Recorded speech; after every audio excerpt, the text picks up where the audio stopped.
वापस आने का शुक्रिया। टाइम बहुत कम रह गया है, कराची की जानिब चलते हैं। मुफ्ती साहब आपसे पूछना चाहूंगी, ब्रीफली मुझे जवाब दे दीजिए कि तालिबान का चांद इस्लामाबाद में नजर आने के कितने इम्कानात आपको नजर आ रहे हैं?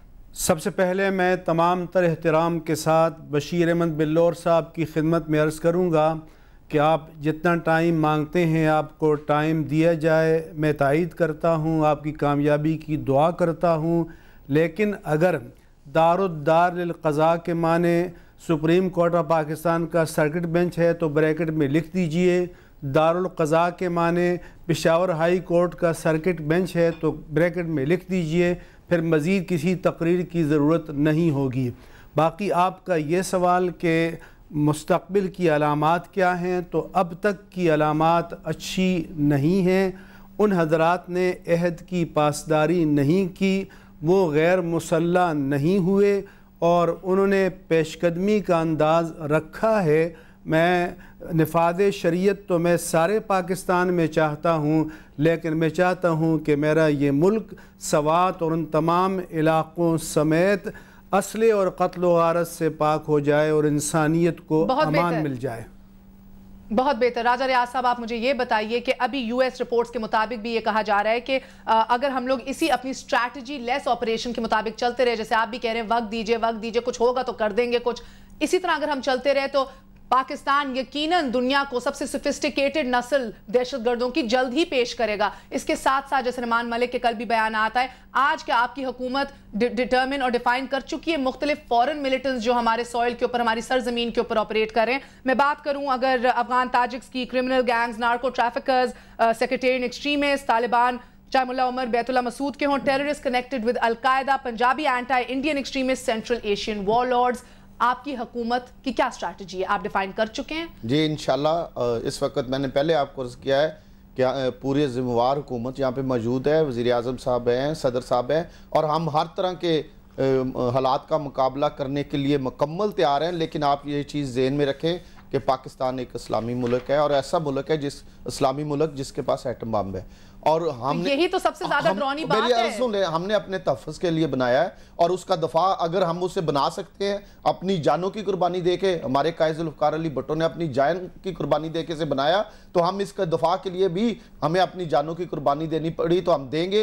हुकूमत हर तरह से तैयार है और किसी में ये जरूरत नहीं कि वो इस्लामाबाद आ सके या पेशावर आ सके। हम हर तरह का मुकाबले के लिए बस अल्लाह करे आपकी ये सारी बातें पूरी हो। आपसे ये कहूंगा कि आप बहुत ज्यादा परेशान ना हो, आपको तहफ़्फ़ुज़ देना हमारा काम, हमारा तो एक ही जिम्मेदारी, हमारा तहफ़्फ़ुज़ देना आपको हमारा काम। बहुत बहुत शुक्रिया। ब्लोर साहब, आपके आखिरी बात पूछना चाहूंगी कि अभी तक जैसे मुफ्ती साहब ने कहा असले नहीं रखे गए, जब तक सूफी मोहम्मद साहब ने कहा था कि वो अपनी खुद जिम्मेदारी इसको देते हैं कि असले रख दिए जाएंगे, आज वो चुप हैं। क्या ये बात आपकी परेशानी की बायस बन रही है कि नहीं? देखें, चौधरी निसार साहब ने भी आपकी जो आपने ब्रेकिंग न्यूज़ में बताया, हालात जो हैं वो बिल्कुल ऐसे नहीं है कि बिल्कुल आइडियल हालात हैं जिसमें हमने आइडियल हालात में उनके साथ एग्रीमेंट किया है। हालात बिल्कुल ठीक नहीं है, मगर हम कोशिश कर रहे हैं कि हालात हम ठीक करें और इंशाल्लाह हम ठीक कर लेंगे। ऐसी बात नहीं है वो अगर असला रखते हैं नहीं रखते, वो असले देखें आप जितना, मैं सिर्फ आपसे बार बार ये अर्ज़ करता हूँ कि जो 1 महीना पहले जो हालात थे वो तकरीबन 80% हालात खुदा का फजल है ठीक है। 20% इंशाल्लाह जब ये निज़ाम अदल हम पूरे तरीके से नाफिज करेंगे, जब दारुल क़ज़ा जब आएंगे तो इंशाल्लाह ये मैं मुफ्ती साहब को बहुत एहतराम के साथ ये रिक्वेस्ट करता हूँ कि हमारा ये ऐसी कोई बात नहीं है कि ब्रैकेट में लिखें या ना लिखें। ब्रैकेट में लिखें तो वो नहीं मानते, ना लिखें तो आप नहीं मानते, तो इस पर इंशाल्लाह होगा ज़रूर। जी थैंक यू, बहुत बहुत शुक्रिया आपका, आप सारों की तशरीफ आवरी का।